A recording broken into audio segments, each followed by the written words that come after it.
Hey Cumberland Valley, it's me again. I'm here at Shippensburg Physical Therapy with Aaron Kolentz, who is a PTA and a Certified Strength and Conditioning Specialist. That's what all the letters are there after his name.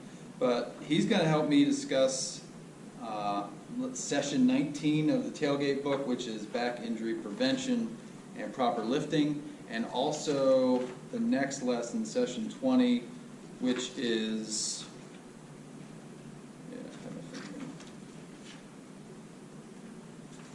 reducing back injury with proper stretching. So in a nutshell, he's going to tell us what not to do, what we can do, and then how some few exercises, a few stretches we can do to make our day and our life better. So let's start off. I'm just going to ask you, Aaron, what's one of the worst things we can do for our back as far as lifting chunks of wood, drag and brush, whether it's pulling cones out of the back of a truck or a wheelbarrow out of the back of a truck. If you could show us some of the terrible things we do for ourselves on a daily basis, that'd be great. Well, there's definitely a lot of bad positions you can put yourself in with that. For one thing, any bending, twisting motion, especially with no core bracing, is going to put your back at great risk for injury. Such as, I have this box right here, so to twist down and bend like that, and then to go ahead and pick up, if I would go to pick up, that would put me at risk to injure my back.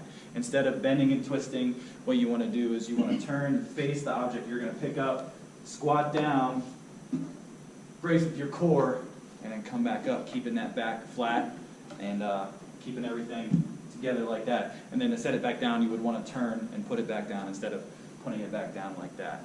Another thing that I have seen is after people have done that and say they need to put it up on a high object Or into the back of a truck. or into the back of a truck, I've seen people go back and over like that, and that can, when you overextend and twist, put you at risk for injury as well. Instead of doing that, I would turn around, I would try to get up underneath of it as much as you can, and then go up in. Or obviously we can always cut things smaller and we can grab another coworker to help us lift something that needs assistance. Exactly. Any other? What about drag and brush? So you're pulling something heavy that's behind you and you got to walk this way, and we're pulling something heavy that's behind us like a big clump of brush. Or Well, obviously you can't avoid that. That's your job. That's what you have to do. So if you're walking this way, you're definitely going to get a lot more twisting motions at the pelvis and at the spine. So the biggest thing you can do is really just brace that core as much as you can. What you're going to do to brace the core is you're going to draw your belly button in towards your spine. You're going to tighten up those stomach muscles, and you just want to feel that as you're pulling everything, and that's going to protect the spine. So just pretty much walking as much as you can. If you want to sidestep, you can sidestep that way. But I would say just keeping that core tight as much as you can and pulling it along with you. Okay, good enough. I wanted to start out with my preventable incident, but forgot. Anyway, probably 5 or 6 years ago, I had to lift something real heavy right away in the morning. Didn't warm up, didn't stretch. It was fresh out of the truck, and we tried to move a giant object. I'm not going to mention what that was, but I ended up straining my back, which then led a few days later to a severe back injury that put me out of work for, I think, about 2 or 3 weeks, and therapy for several months afterward. I'm still dealing with some of the repercussions of that injury, but it came from not being warm and not being ready to do the work that I was getting ready to do, not being ready for that lift.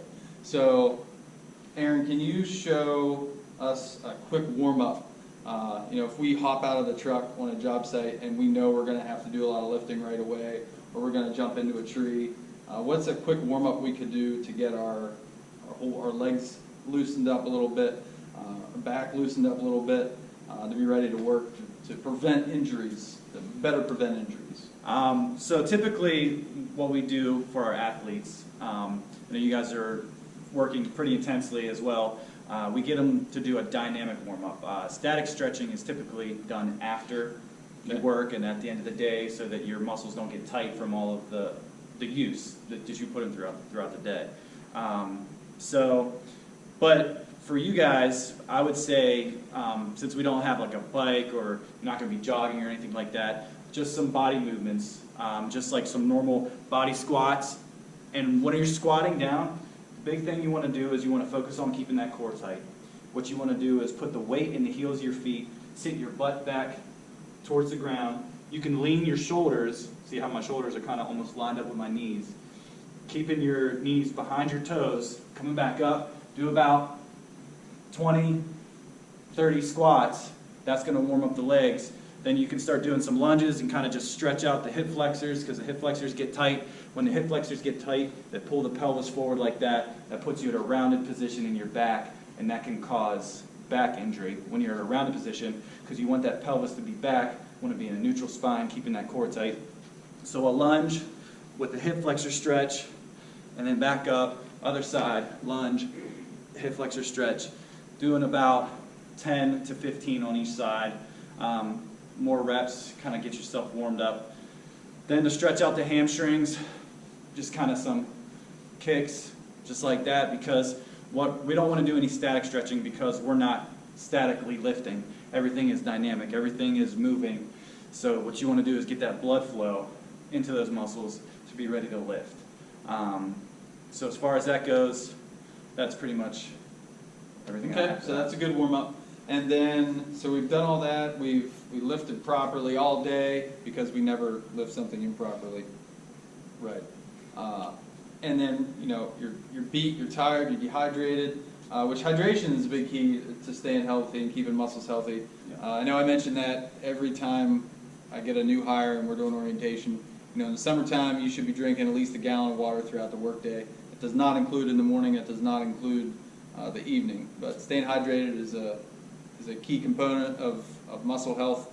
And then when I get home in the evening after being in the field all day, I always, at some point, it might be while I'm watching TV at 8 o'clock, it might be right after I get home, depends how my back's feeling, but I always do some back stretches, just slow, controlled, to flex out my back. Aaron, if you could show us a few things we could do after a work day, you know, while we're watching TV, or maybe right after a hard day when we get home and we feel tight. You know, you're on a job all day, and then you hop in a truck, you drive 45 minutes back to the shop, and then you hop in your car and you drive another half hour home. And that's a lot of just sitting around in this position to get tight after a day in the field. So what are some things we can do when we get home? I just thought of something as far as when you're working too. If you find yourself down here a lot, and you're down here working a lot, and you find yourself tight getting back up, make sure that you can stretch right there. Where just push on. There's two bones right back here in your pelvis. You can feel them. Push on them, come back, and that's going to stretch them out. Hold it for about 5-10 seconds, and then come back. You can do that throughout the day to kind of keep that back nice and straight. When you get home, find a chair. I'm going to find a chair right now. I'm going to pull it over here. You can sit in the chair to stretch out those hamstrings. Put one leg in front of the other, just like that. Keeping the back straight. Make sure you're not twisting this way or that way, but kind of reaching forward. And you're going to feel the stretch back in the hamstring there. Keeping that back flat. Here, I'll show you at a side angle. So, back's flat, heels on the ground. I'm sitting forward, and I feel that stretch in my hamstring right there. And you're going to hold that for about 20-30 seconds. You can do that 3 to 4 times on each leg. Switching, same thing. Not twisting. Doing that, and then you can stretch out the back just by reaching for the ground, letting that whole thing round out and relax, stretching those paraspinal muscles right in the back there. Hold that for about 10 seconds, do that about 10 times. After you do that, you can work your way to the ground, and you can do a little cat-camel stretch where you just arch everything upward, the butt and the upper back, and then bend, arching everything the other way. I'll give you a side view of that, where you're basically taking the spine through the full range of motion that it has. And then after that, you can just sit that butt back on the heels, stretching that out, 10 seconds, neutral, and then you can do off to the side, just like that, 10 seconds in each direction. And that's going to stretch that back out. keep the hamstrings nice. And always, like I said, we can do hip flexor stretch, you can do a quad stretch, hold that 30 seconds, 3 to 4 times on each side. Something I forgot, another good way to warm up the core, stretching and injury prevention is strengthening. To continue to strengthen through those squats that I showed you for the warm up, but also to do maybe some planks to keep that core strong. Okay. And a way to do a plank, holding it like this, holding it for 10 seconds, 20 seconds, however long you want to do it. You can do it 3 to 4 times, 5 times, and you can do variations. So there's front plank, and then there's a side plank. All this is going to strengthen and stabilize the core muscles, protecting that spine. Okay. Yeah, that was awesome. A lot of stuff that we can do to help our work life, and that's also going to help our life everywhere else. Take care of your bodies at work, and then you can have fun with them on the on the weekends and do all the things that you want to do. So I know it's going to make more sense to those of us who are 30 and older that have been doing this a little while, and we're starting to get those aches and pains. You young guys that are invincible still, your day's coming. So I would encourage you to get on this now, get ahead of it, so that those injuries don't come in the future. Because if you do this work long enough, eventually you're probably going to strain something here and there. It's not going to be doing anything crazy. You're probably not going to hurt yourself taking some gigantic swing in a tree. You're going to hurt yourself because you grabbed a wood cart out of the back of the truck on a cold morning and strained your back that way. You talk to old guys that they go to work all day and they come home and they hurt themselves getting out of the shower. It's because their core's not strong, they're not thinking about posture, they're hurting themselves during the day, and then they get home, they get tight and do something stupid, and they're laid up for weeks at a time. So I hope this all helps. Aaron Collins, again, if you didn't know this, he's actually Shippensburg's professional hip-hop artist. Check him out on YouTube. Great guy. Shippensburg Physical Therapy is the only place in the area that I've really ever gone for therapy. So I have a little bit biased opinion, but I know their staff. They do a great job. So if you need any additional help, be sure and contact them. I'm not sure if they're on our list of our workman's comp places you can pick, but that's where I go. It's where I choose to go, and I pay for them because they know what they're doing. So that's all I got. Have a good day. See you later. Thank you, Aaron.